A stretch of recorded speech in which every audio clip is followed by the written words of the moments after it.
Bueno, continuamos en este día especial del maestro, dándoles un saludo muy especial y recordándoles que lo que ofrece la Universidad Distrital para los docentes lo encuentran en la página web de la emisora laud.uddistrital.edu.co y también en nuestras redes sociales en esa entrevista que realizamos el día de ayer a la decana de Pilar Infante, la profesora Pilar Infante de la Facultad de Ciencias y Educación, quien resaltó todo lo que realiza la Universidad Distrital a favor de los maestros de la institución. 8 de la mañana, 16 minutos.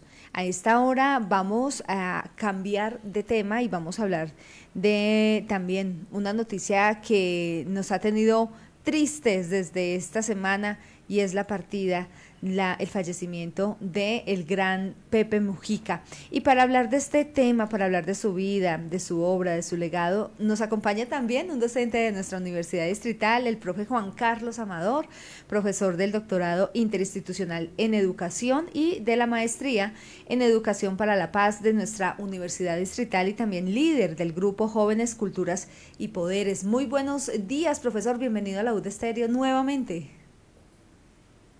Buenos días, Carolina, un gusto saludarte.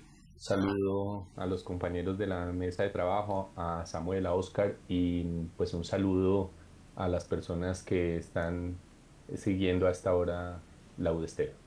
Muchísimas gracias, profesor, por estar con nosotros. Gracias por estar conectados con la verdadera alternativa de la radio. Le vamos a molestar un instante y es que lo escuchamos un poquito bajito de sonido. Vamos a intentar estar sin audífonos, a ver si de pronto de esa manera nos escuchamos mucho mejor, porque lo escuchamos bien, pero un poquito lejos, entonces quizás sin audífonos nos funcione mejor. Profesor, empezamos a contarle a los oyentes.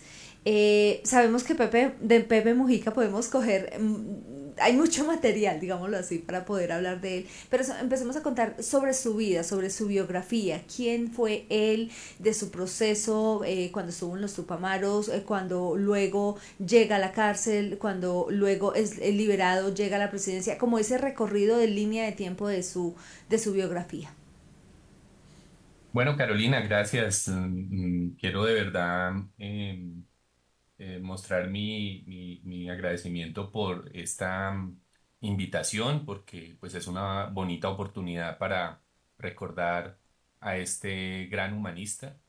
Pero antes de nada, si me permites, quiero enviarle un saludo a los profesores y profesoras pues de nuestra universidad y del país, a los profesores y profesoras que están día a día haciendo su labor, a veces en medio de condiciones muy difíciles, porque pues estamos en un país donde lo que nos queda en muchos lugares es la escuela. Y ahí pues los profesores tienen un lugar muy importante, no solamente en esa labor de la enseñanza y la formación, sino también como compañeros de vida para muchas personas, para muchas familias, incluso niños y niñas. Entonces, bueno, quería aprovechar para eso. Y bueno, entrando en materia, pues comentarles que Pepe Mujica, pues desde muy joven estuvo vinculado a procesos organizativos, digamos, de carácter comunitario, de carácter popular. Vale la pena recordar que nació en 1935 en Montevideo, ¿no? Estaba próximo a cumplir 90 años por estos días, ¿no? Nació un 20 de mayo y falleció un 13 de mayo, ¿no? Estaba muy cerquita de ese aniversario. Tempranamente se vinculó, como era tan activo en los temas comunitarios, populares, digamos, del movimiento obrero, de los trabajadores, inicialmente se vinculó al Partido Nacional antes de vincularse al Frente Amplio. Y desde allí, pues ya empezó a tener varias inquietudes frente a temas que lo tocaron mucho desde ese momento, como los temas de la justicia social, los derechos de los trabajadores, las posibilidades de generar procesos de autogestión comunitaria. Y pues ya estamos hablando de un momento histórico en el que, si bien Uruguay ya tenía avances, hay quienes señalan que Uruguay desde muy temprano, casi desde que se formó como república, tuvo una ventaja frente a lo que fueron los demás países de nuestra región, justamente porque había una visión de avanzada frente a temas de derechos, participación de mujeres, temas incluso de aborto. Bueno, todo eso fue muy temprano en este país. Y yo creo que Pepe Mujica leyó su momento, ¿no? Leyó ese momento histórico y a partir de eso, entonces, un poco desilusionado por las cuestiones del Partido Nacional, que ha sido como el partido más oficial en Uruguay, se vinculó luego al Frente Amplio, que en realidad es como es una fundación que él hace con Erro, que era otro activista muy importante en ese momento histórico. Estamos hablando pues como de principios de los 60, ¿no? Y en ese momento, pues ustedes saben que hay un ambiente en Latinoamérica muy fuerte en relación con eh, cómo responder a las dictaduras militares y cívico-militares, porque también había presencia, digamos, de personas no militares en estas dictaduras, juntas militares y demás. Y pues eso tenía un apoyo muy fuerte de Estados Unidos, ¿no? Este tipo de regímenes. Entonces, muchos activistas, gente que militaba en este tipo de organizaciones, tomaron la decisión de la insurgencia. Y pues nosotros conocemos muy de cerca esa historia aquí en nuestro país, pero a veces las personas no saben que en el Cono Sur también hubo guerrillas, tal vez no con un origen campesino como el de acá, ¿no? Rural, bueno, estas tenían, digamos, una relación más directa con los centros urbanos, con los cascos urbanos, y entonces, tempranamente, hacia el 62, 63, Pepe Mujica se vincula a este grupo que se conoce como los Tupamaros.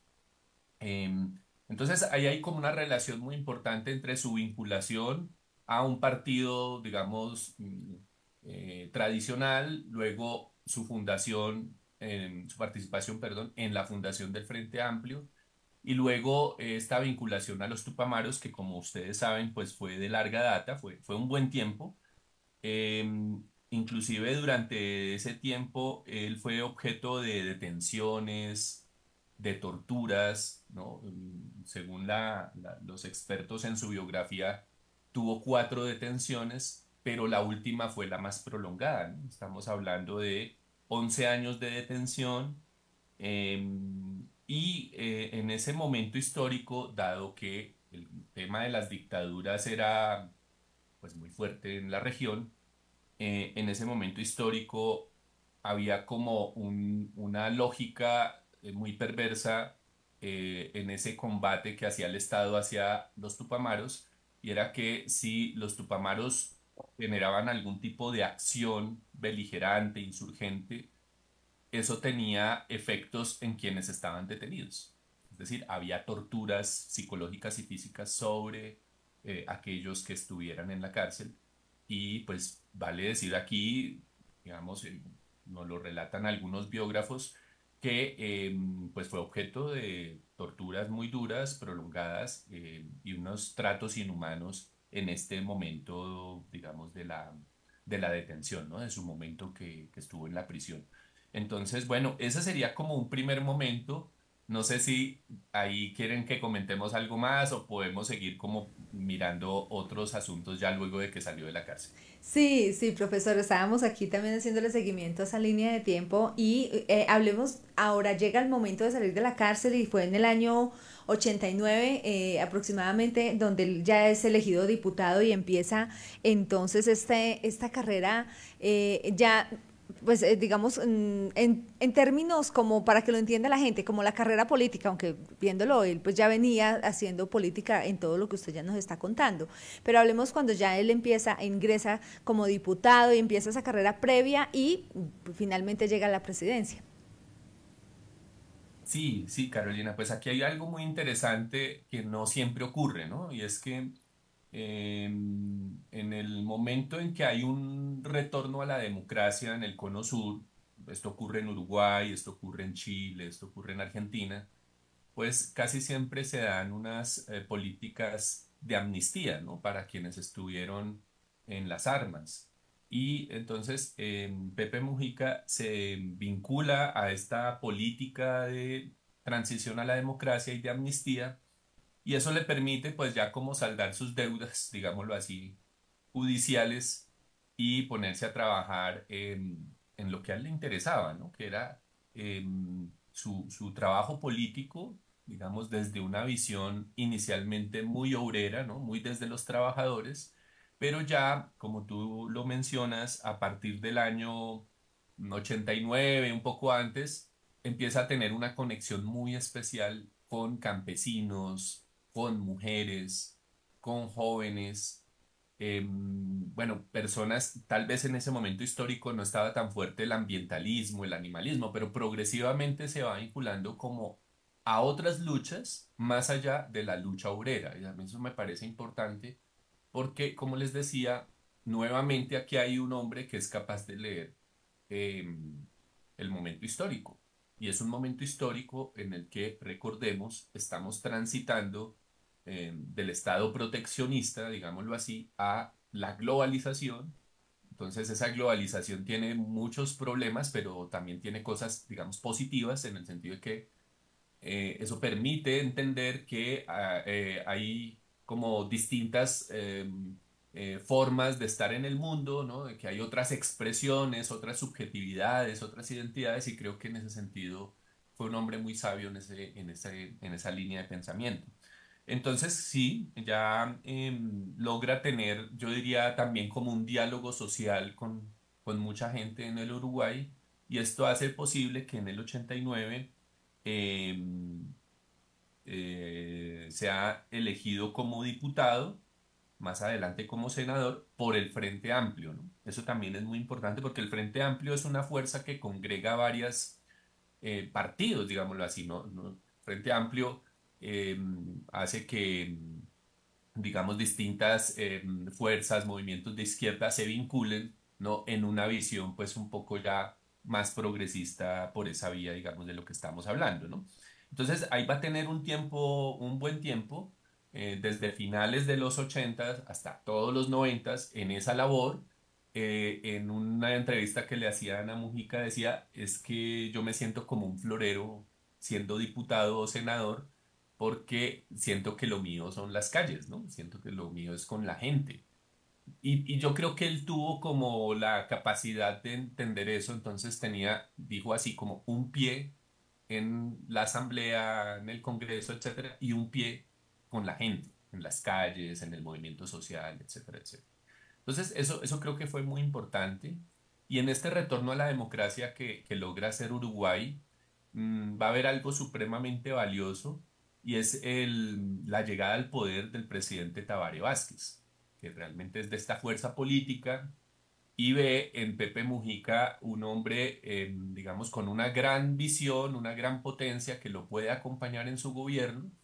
Y pues estoy hablándoles ya del año 2005, cuando lo nombran ministro de Agricultura, Ganadería y Pesca, ¿no? Que además es un poco extraño porque pues Pepe no era propiamente un agrónomo, ¿no? Un científico de estos temas, un tecnólogo de estos temas. Y él mismo decía que el verdadero ministro era el viceministro, que no recuerdo el nombre. Entonces, esto pues fue supremamente interesante porque esta etapa entre 2005 y 2008 es un momento en que también le permite a él vincularse a las lógicas de funcionamiento ya de Estado y de gobierno, ¿no? Una cosa es el activismo, otra cosa es ser del legislativo como diputado o congresista, y otra cosa es ya ser parte del gobierno, ¿no? Y tener una cartera tan importante. Por lo menos en Uruguay se le da mucho valor al tema de la agricultura, la pesca. Ustedes saben que es un país que tiene, digamos, una apuesta agropecuaria muy, muy importante, especialmente en la ganadería. Jocosamente decía él que en un país chiquito como Uruguay, donde hay un poco más de 3 millones de habitantes, casi que le correspondía 4 reses por cada habitante, porque son más de 10 millones de cabezas de ganado, ¿no? Entonces eso Esto hace parte pues también un poco como de la manera en cómo él entendía esto en términos coloquiales, en términos de la vida cotidiana, porque como les digo, a pesar de ser ministro, tuvo frecuentemente ese diálogo social con las bases y creo que eso es lo que más le reconocía a la gente, ¿no? Al menos en esta etapa. No sé si llegamos hasta ahí y ahora sí hablamos de cuando se vuelve presidente. Sí, profesor, además porque como el tiempo va pasando, yo sé que este tema nos apasiona un poco y aquí nos podríamos quedar un buen rato, pero para poder ir agilizando, hablemos sobre cuando llega a la presidencia y hablemos como de de esas reformas, esos cambios puntuales que hizo tan importantes en Uruguay, porque se dice que Uruguay no fue el mismo después de que llegó Pepe Mujica y no es el mismo para bien, ¿no? O sea, pues fueron cambios muy positivos para el país que todavía continúan. Entonces, hablar de ese periodo de presidencia y también que pues él lo termina y después de terminar también es una de las personas que dice, bueno, ya como hice lo mío, hice mis cambios y no fue de los que se quedaban ahí ratificados en el poder o amarrados a la silla. Bueno, sí, sí, de acuerdo, Karen. Es que uno realmente, como tú dices, se apasiona con el tema, ¿no? Entonces, vamos a, a ser un poco más ágiles en esta parte de la conversación. Mira, es que luego, digamos, de este periplo por el gobierno de Tabaré Vázquez y lo que hace el ministerio y tal, claro, el Frente Amplio había ganado mucho reconocimiento y en 2009, después también de una lucha interna muy importante que se hace con otros candidatos, finalmente en una segunda vuelta logra ser elegido como presidente. En 2010, a su presidencia, un dato curioso es que Lucía Topolansky, su esposa, era la presidenta del Congreso, no recuerdo si exactamente ese es el término allá, pero era la presidenta del Congreso como senadora y ella es quien le toma el juramento. Bueno, entonces en esta etapa hay muchas cosas interesantes, colegas. Es que primero habría que decir que es un gobierno que intenta ser consecuente con, pues, no solo con las promesas de campaña, sino con lo que implicaba el Frente Amplio y lo que implicaba la trayectoria de Pepe Mujica.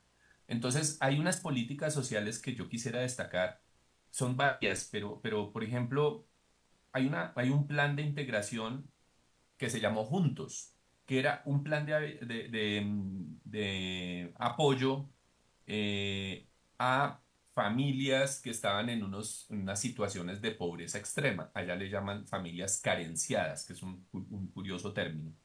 Y esto pues va a ser muy importante porque el gasto social, o sea, el Estado va a hacer inversiones de gasto social que pasaron del 60% del gobierno anterior al 75%. Hay una política también muy fuerte de disminución del desempleo que pasa del 13% al 7%. Hay un incremento del salario mínimo que llegó al 200 y pico por ciento, que eso pues también fue histórico.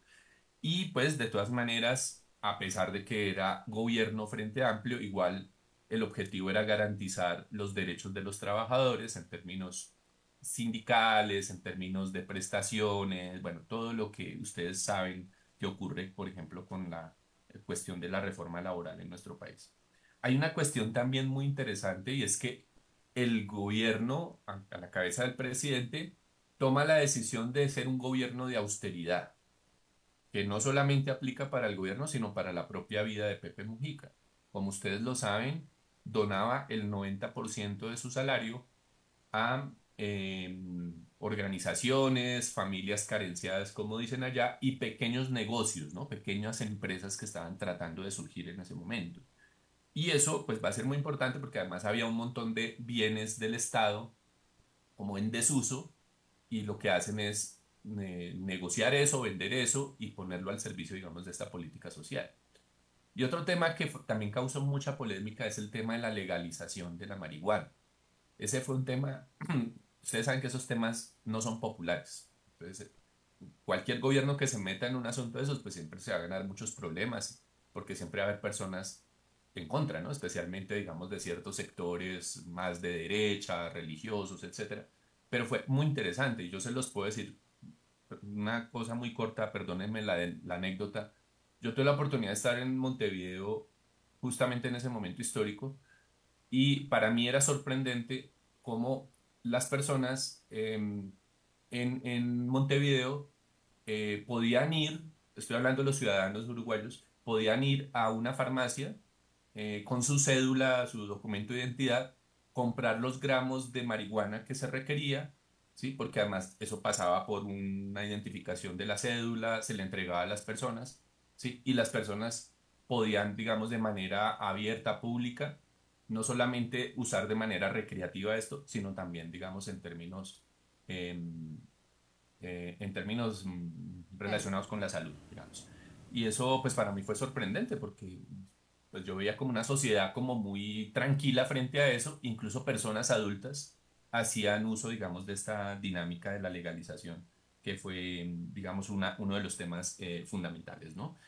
Bueno, y para cerrar, pues de todas maneras decir que esta presidencia es tal vez el sello más importante, además de la política social y de lo que estamos hablando, que se nos pasan muchos temas que tienen que ver también con temas de reforma agraria y demás, es importante sobre todo destacar como el gesto de austeridad permanente, tanto así que pues era un presidente que no estaba en el palacio presidencial, sino en la chacra o en la granja que todos conocimos a través de las imágenes, y así se la pasaba, ¿no? Entonces era una persona que iba en su carro Volkswagen Escarabajo, iba hacia su labor como presidente y vivía en ese lugar. Obviamente las condiciones de seguridad de Uruguay permiten que un presidente ande por las calles común y corriente.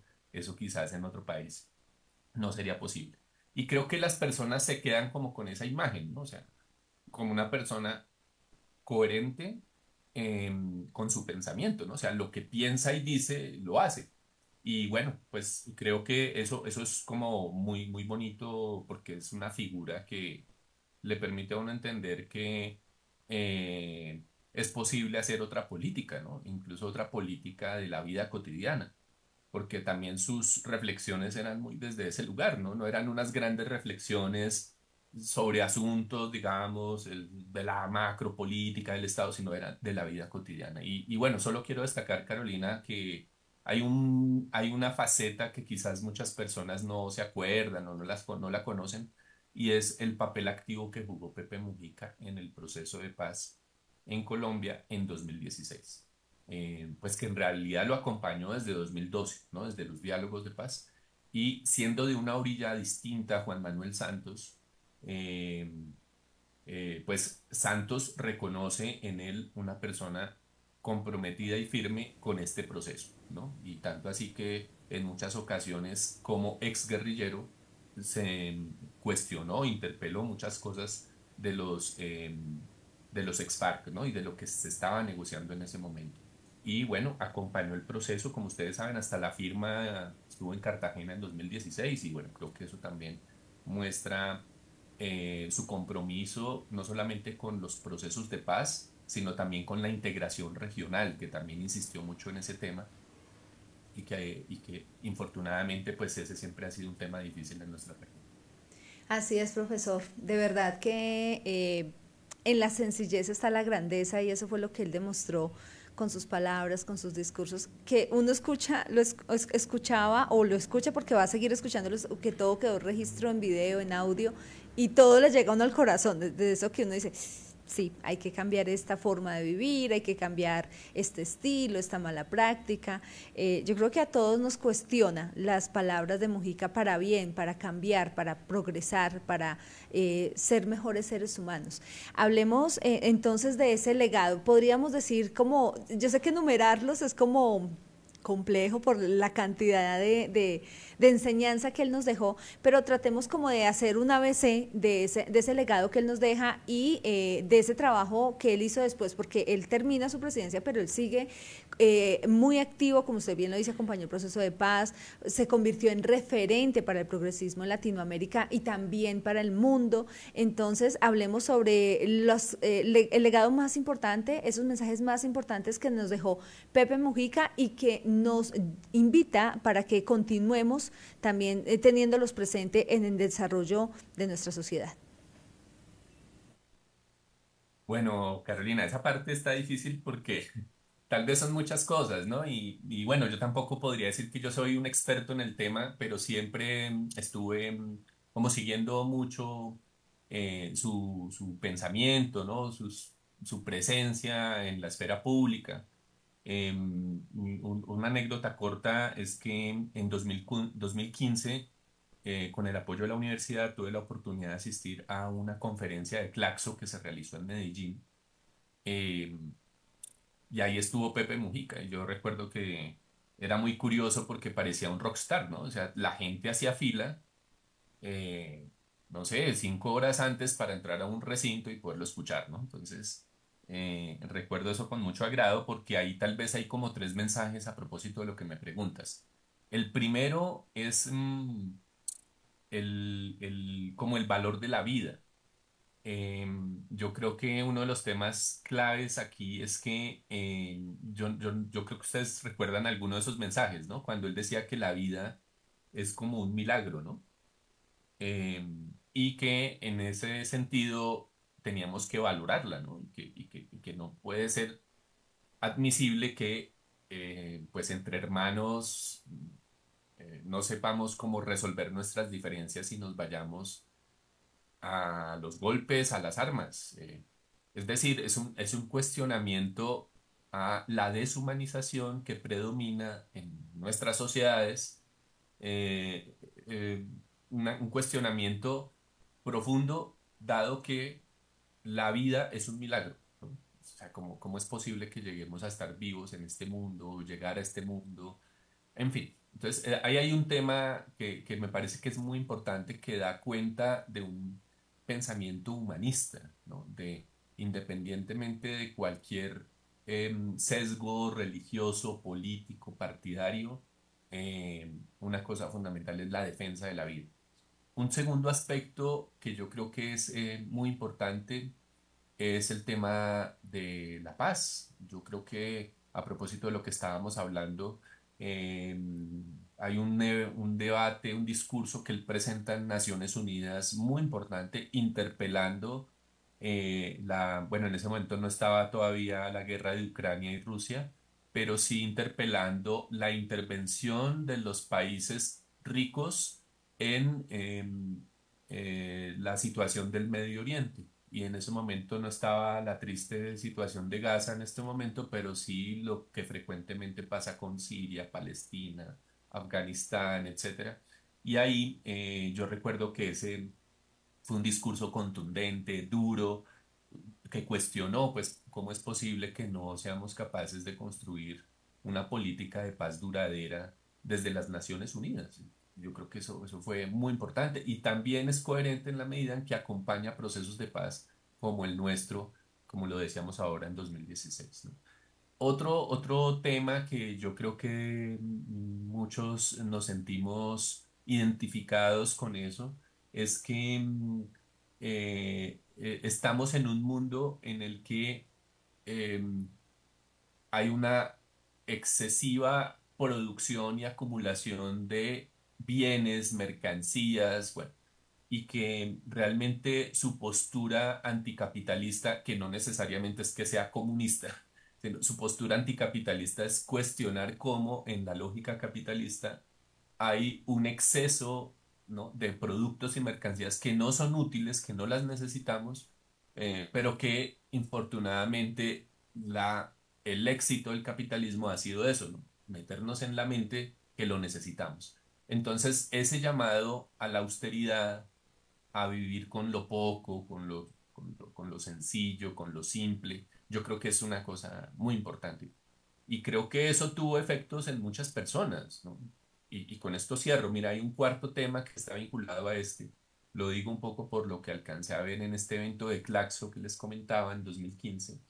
Y es, digamos, esa relación profunda que tiene este hombre, este pensamiento, con los jóvenes, que incluye a mujeres y a hombres.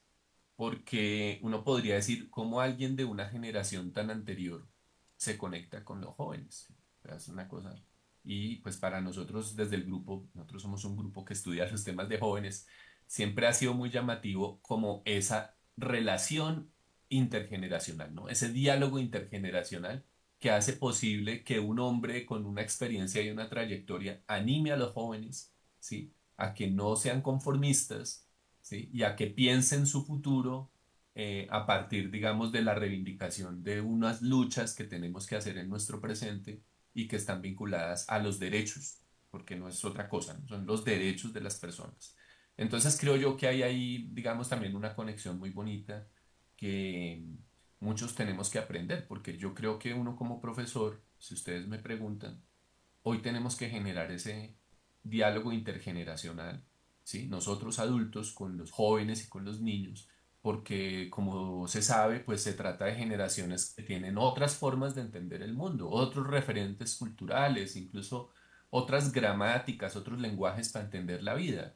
Entonces yo creo que esa conexión desde la vida cotidiana, desde lo que nos afecta, eso que algunos llamarían como esa micropolítica, resulta muy valiosa a la hora de pensar lo intergeneracional desde este pensamiento de Pepe Mujica. La verdad, como usted dice, profesor, eh, son muchas cosas que envuelven, nos trae recordar a Pepe Mujica y poderlas concretar en unas líneas es corto, pero igual creo que este análisis fue muy bonito porque es resaltar parte de ese trabajo que hizo político y también sobre ese legado y ese mensaje que nos deja a todos y también, como usted lo dice, especialmente también a los jóvenes. Pues, profesor, muchísimas gracias por este tiempo, por esta entrevista y seguramente lo estaremos llamando para otros análisis.